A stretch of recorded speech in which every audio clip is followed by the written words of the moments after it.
Good morning and good day to everyone here. Thank you so much for being here and listening to Centize Unity Through Hypnosis. This podcast is very dear to me as I was guided to start it and to share my journey, my truth with you fellow listeners. Because if you're here today, something about this resonates with you. And that's very important to me. My ultimate goal in life, in anything I do, is to create a space that is both safe and welcoming, judgment free. That way, anybody who comes to the table feels heard and can be authentically themselves. That is the ultimate, right? Because if we sit back and we look at life and we remove the material, including money, including your houses, your vehicles, your clothes, what are we left with? We're left with what's inside. And that starts with love. And that starts with authenticity. Because at the base of all energy is love and authenticity. And I'm excited to share my journey with you. And hopefully, this gets other people going so they can speak their story or find their truth to be able to move towards the thing that brings them their greatest excitement, their greatest passion. Because that's what we're here to do. We're here to create. So, again, welcome to Centize Unity Through Hypnosis. And of course, there's going to be much more coming in the future. So, starting off today, I thought I'd share my journey, what got me here, and my own QHHT session and what I experienced. Because, that was a journey all on its own.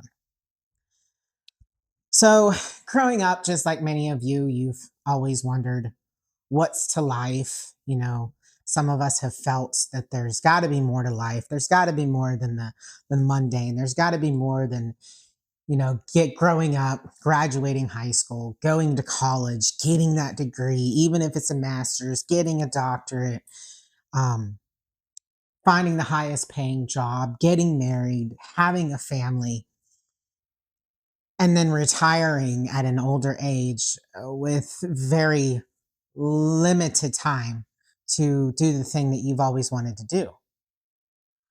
So I never understood growing up why we have to do it, why that is what we do. Why aren't we as souls, as human beings, creating from the start? Right? So there always had to be something more for me. And I always felt like I was called to do something more than the mundane. But, you know, life happens, you grow up, you start to date, the experiences, they come into play. And I traveled down the road of accountancy. I was good at it. I loved it. It was fun. It was easy for me in high school. I loved it. Went to college. I did the thing. I got my master's degree and was like, what can I do with this? I'm going to go so far. I'm going to make $350,000 in a year, right? I'm very overambitious sometimes, right? I totally get that. So I get my master's and I graduate and I start applying to jobs. And all of these jobs are like, well, this is great that you have a master's degree, but we also need 3 to 5 years of experience. And I'm like, what? Well, how am I supposed to get the 3 to 5 years of experience? So I had to start at the very, very bottom. And I worked my way up just like anybody else does. And I ended up going into healthcare reimbursement, which is a whole other entity of its own within accountancy. Not at all where I saw myself going. And for a while, I loved it. But I noticed as the years went on, it just started to just get so boring. And I found myself just being bored every day. And it'd be Wednesday and I'd be like, oh, 2 more days left. And then it'll be Friday. Is it Friday yet? Monday would come back. Is it Friday yet? Oh, only 8 hours to go, 2 hours to go, always counting down until the end of the week. And then the end of the week would come. Saturday would be great. Be so excited. Get so much done. Sunday would come and I'd start to feel, all right, so one more day before I have to go back to work. So we need to get all of our chores done for the week before I go back to work. So Sunday's not as enjoyable as Saturday was. And then go to bed, wake up, do the same thing over and over and over. Routine. And then you become robots and you just keep moving in that same routine over and over and over. Now I was fortunate. I did find the love of my life. I did marry once, and that was a very hard lesson, right? Because everything in life is a lesson. Every experience is a lesson. There's something to be learned from every single decision you choose to do in life. And remember, there's never a wrong choice. Never a wrong choice.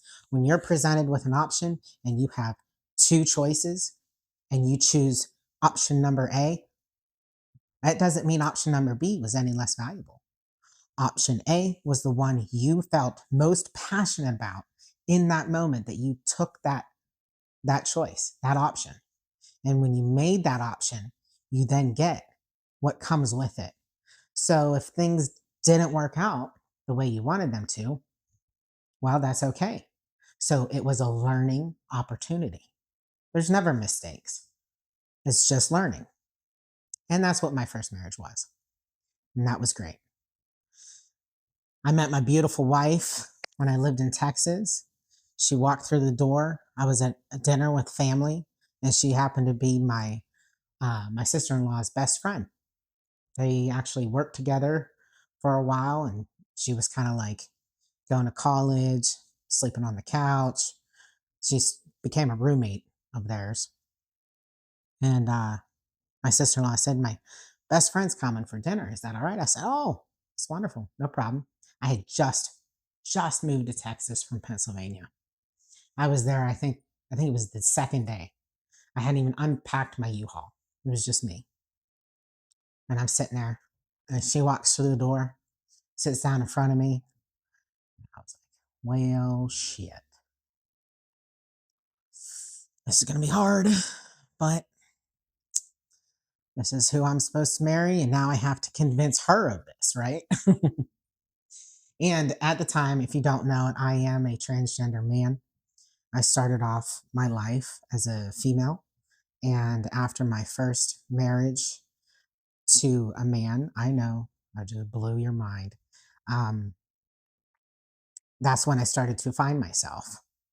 And my wonderful, wonderful wife met me when I was female, and we were in love from day one.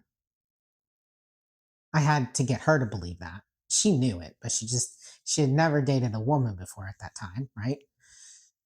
So she was confused about her feelings and couldn't understand it. But I knew on a deeper level there was something between us. And I knew it from day one that I was going to marry her, and we did. But she supported me and loved me for who I was on the inside, which helped me and guided me and nurtured me to find myself, to find my truth, and to be who I am today. She is my grounding energy.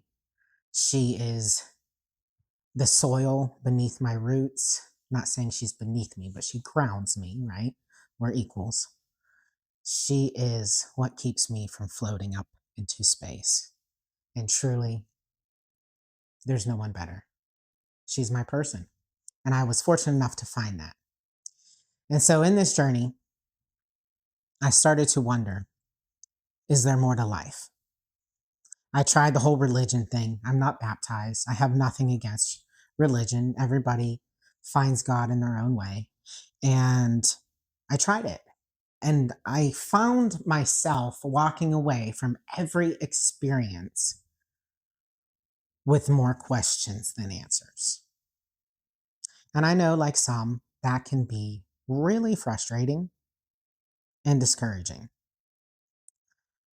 So, doing all of this, finding more questions than answers, we kind of separated from going to church. We weren't members of anywhere, but we tried a church out for a little bit. And it was a great church, but again, more questions than answers. Well, that fateful day of the election day, it was the day where we got the results. I had to sleep on my couch the night before, and I don't even remember why. I think maybe my dog was sick. And I woke up early in the morning, sheer panic, confusion, and I had no idea why. No idea. I was like, what is happening right now? And I saw that Trump had won, Kamala didn't. And I was like, what? Right? So that kind of started my awakening. And then I was guided to read Dolores Cannon. And if anybody here doesn't know who Dolores Cannon is, I highly recommend picking up one of her books. She is a QHHT practitioner. She is the one that developed this technique and worked on it for over 40 years to really master it. And her and her daughter Julia Cannon came together and created a space where they could then help other people become practitioners as well. So I started reading some Dolores's books, and all of them is, different sessions she's had, what each client has experienced, whether it be past life regression, whether it be, speaking with a higher source, energy, whether it be alien, right? At the time, alien in my same head. What? Are they real? Like I was on the fence. Like I always understood that there's got to be more out there than just Earth, right? So I started reading Dolores, and the first book I wanted to read was Dolores Cannon, The Convoluted Universe, book one. And I opened up the first, I think it was like 2 pages, and it said, if you have not read The Custodians first, I highly recommend reading that first before diving into this. And I was like, well, shit, I have to buy another book. All right, cool. I'll do that. Bought Custodians. Oh my gosh. I started reading this book and it was making sense like you wouldn't believe. And reading this, it was just my sponge. I mean, my sponge. My brain became a sponge reading these books. They were incredible. And my brain had, I felt like, had stopped being a sponge years ago in the accounting world. So it was like something in my head had switched on because reading Dolores, it was like I couldn't get enough. Like it was remembering while I was reading these books, and this information was just sitting in, sitting in, sitting in, and I was absorbing it, and I was walking away with answers and no questions, but just this hunger, this drive to know more. And that's what I did. I read some more. I finished The Custodians and I started The Convoluted Universe. And then my friend says to me, she says, wouldn't it be cool if you could get one of these sessions done? And I was like, hold the phone, hold the phone. I never once thought about getting my own session done. And I was like, this is brilliant. So I did, Google, and I found the website, and it said, there was 2 options: find a practitioner or become a practitioner. I was like, holy shit, I can become a practitioner. Wow. I had so much excitement coursing through my body. And if nobody has ever felt something that they're called to do so intensely, then you won't understand what I'm about to say. But my bones rattled, my insides jumped. I felt it all the way to my core that this is what I was supposed to do. I knew it without a shred of a doubt that this was what I was supposed to do. And so I did. My wife supported me. And I was honed in. And I went through level 1 and level 2. And someday I will be a level 3 QHHT practitioner. And I've learned so much about our bodies and how they communicate to us when something isn't going right. And if you don't know anything about a QHHT session, it always starts off, it's around 4 to 8 hours, usually allow a full day for a session. Because the first 2 hours we sit down and we talk to each other. We have a conversation. Because what's most important in the first 2 hours is for me to get to know you and to understand where we need to go and what healing you want to have. So this is extremely confidential, private information that never gets revealed, and it's not recorded. But it's important because this also gives time for you to get comfortable with me, but also for your subconscious to read my energy and to make sure my heart is in the right place so that this space is healing space for the client. So the first 2 hours we do talking. You tell me everything I need to know. And I know it sounds like a long time, but you'll be surprised. It goes much faster than you think. And then the next 2 hours are spent in hypnosis.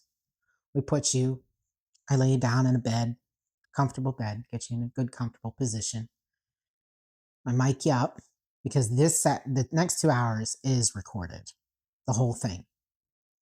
And the reason being is because you are required to listen to your session for at least 6 months after, because your higher self, your subconscious, their voice is on this recording. They speak using you at the end of the hypnosis, which I'll explain, and it's on the recording.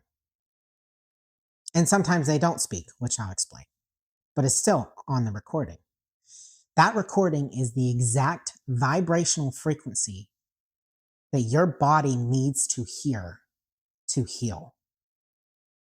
And you're like, vibrational frequency, what is that? I understand, it's confusing.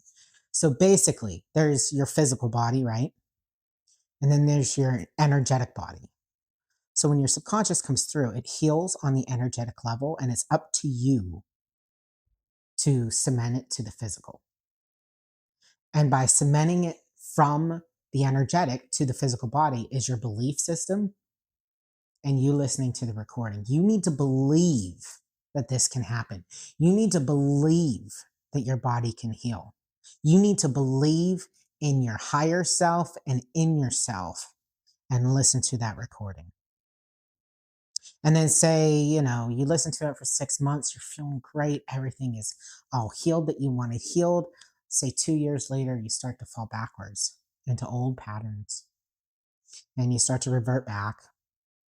And those issues you had before start coming forward. You know what you do? You just turn on your recording. It's like having another QHHT session all over again. Because again, that recording has your vibrational frequency on it to heal your body. So, 2 hours you're in hypnosis, we put you under, your subconscious takes you exactly where you need to go the entire time. So what I like to tell my clients is imagine a vehicle, right? You're the headlights on the vehicle. Your subconscious is the vehicle and they're driving. I'm in the passenger seat with a blindfold on. I can't see anything. Okay. You are seeing everything. And while you're seeing everything, we get you to describe everything. Because, like a movie, when you go to see a movie, they set the scene first and then they introduce the characters. That's what we're doing. We're setting the scene. You tell me how big the trees are, if you hear any birds, if you smell anything. Is the wind blowing? What's the ground look like? And as you're describing all these details, everything's coming in more focused. And then you start to sense the body, right? And then we get you into your body. And then we usually go through 3 lives. Here recently, with my past several clients, we haven't been taken to any past lives. It's been moments from their current life that we've revisited because there's lessons from those lives that they haven't learned that they need to learn to move forward. So it's a wonderful experience. So after becoming a practitioner and having a few clients, and clients go, "Oh, have you had your own session yet?" And I'm like, "Oh, no, I haven't. I've been trying to get in touch with someone." And, it was a lot of back and forth. My calendar didn't line up. Their calendar didn't line up, which was, I take everything as when it's supposed to happen, it will happen, right? And so the one time I decided to reach back out and I was like, boom, I was able to get a session. I was like, yes, so excited. So excited. At this point, I had done like 15 sessions. Everybody that I had was having great success. Their subconscious came through, was speaking. It was wonderful. Then I have my session and I am so excited. So excited. So we do the talking for the first 2 hours and then I get put into hypnosis. And before I begin on that, the one thing that I have wanted healed was a tumor, a benign tumor on my pituitary gland. That was the one thing I wanted my subconscious to heal. Because remember, if our bodies are strong enough to make us sick, they are strong enough to heal us. So I was there for that. She puts me under, and I know the whole script, right? And I'm not seeing anything. Usually people, they see something right away. I'm not seeing anything. It's blackness. Now sometimes this happens and you have to get them to focus on their other senses for the scene to come in. So we did that. Nothing. But I kept hearing tumor, third eye, tumor, third eye. Can't see. So I told her that. I was like, I keep hearing this. And that's why I can't see anything. About 25 minutes of trying to see something. And I felt so bad for her because as a practitioner, I know what she must have been feeling like 25 minutes of trying to get me to see something other than blackness. I start to feel this hand on my forehead and this hand on the back of my crown. And it felt like pressure on my head. And I was telling her, I was like, I keep feeling this pressure on my head. And it's, oh, my head is buzzing. It's vibrating. And oh, wow. I could just feel it. And then all of a sudden I sense, and it was like a glimpse. I sense these tall white beings standing around me. And then I sensed what felt like a surgery suite. I was on a surgery bed surrounded by all these tall not buildings, beings. I couldn't see faces. I couldn't see anything else. That's what I was sensing. So very much outline, kind of feeling into the situation. So I'm sensing all of this, feeling the pressure on my forehead.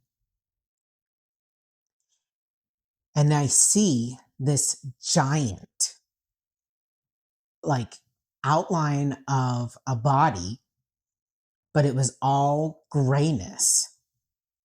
And I see it sit down into my body, into the lounge chair that I was in. And when it did, it like merged with my body and I watched my body explode out into a million pieces. It was like taking my blood vessels out, my cells, my bones, piece by piece, everything. If you were to put a bicycle pump in my belly button and blow it up and my entire body would expand out, that's exactly what it did. And I kept telling her, "Oh, I feel so big, but so small, so big, so small." And I couldn't help it. And I've listened to my recording so many times. And that's all I kept saying for like 5 minutes. I'm so big, but so small. But every time I kept saying so small, I felt like I was getting smaller and smaller. So my voice was getting lower and lower. And I felt like my lips were itty bitty at one point. Like it didn't matter what I said. She wasn't going to hear me, even though I knew she was, sitting right beside me. But it was so funny. I was bigger than the room I was in. And it was intense and it was powerful all at the same time. And I just watched them explode me out and remove the tumor. And then I watched my entire body, piece by piece, like a puzzle, come back together as one in the chair I was in. Right.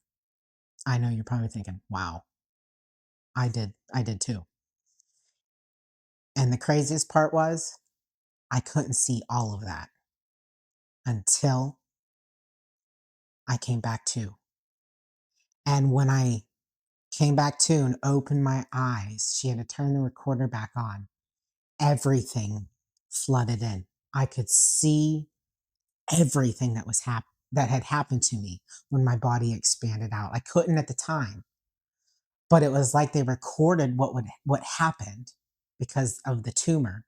Removed the tumor, and then of course the tumor's gone. My third eye is open. I can see, and as soon as I opened my eyes, it was like they hit play, so I could see everything that happened. My mind was blown. And one of the things that I asked also for was I asked for my grandma to come in and say hello. And at one point, I smelled black licorice. Now, black licorice is my grandma's favorite. And she was the only one besides my mom in my entire family that would eat black licorice. And I didn't get that connection until I woke up and I started crying because I knew she was there and I was overcome with all this emotion and it was incredible and it was profound and it was amazing. Absolutely amazing. And did my subconscious come through? They did not. Yep. I was a little disappointed at the time, but they didn't come through in the way that I expected them to come through. I expected them to come through with words, with speaking, just like every other client I had. But they came through. And in the silence, I learned more about myself as I listened to my recording. Because some people wake up remembering, well, thinking that they remember the entire recording when they don't. They don't at all. They'll listen back and they'll be like, oh, I totally forgot that. Or, oh, I don't remember that happening. Well, that's because they let you remember what you're supposed to remember when it's time for you to remember it. And that is what my recording has done for me. It was a beautiful experience. And so much more has happened since then. But I just wanted to share with y'all my first experience with QHHT. And I really hope that you all have enjoyed this first episode. And remember that this is an open door policy for my podcast. I want everyone to feel like their voice is heard, like they can, say what they want to say, because that's what we're here for. We're all here to love one another with unconditionally, with compassion, and just be in a state of joy. And if you can look at everything in life that comes your way as a lesson, whether you're being triggered by a person or triggered by an outside event, if you can look at it and remove yourself from the, whether you're feeling hate or anger, and just remove yourself for just 5 minutes and look at it and go, what is this trying to teach me? What can I learn from this situation? Because when you start doing that and you start figuring it out, things will just start clicking. And that's where my journey has led me. And I can't wait to talk more about that in our upcoming videos. I have some people in mind that I'm going to bring on to be guest speakers. And I have people that are already ready to do it, which is awesome. So I'm loving the support and I really appreciate y'all. I hope you have a wonderful rest of your day, whether it be sitting at home relaxing or doing the thing that you love to do or just whatever it is. Find the joy in everything in life because life is beautiful. With much love and much thanks.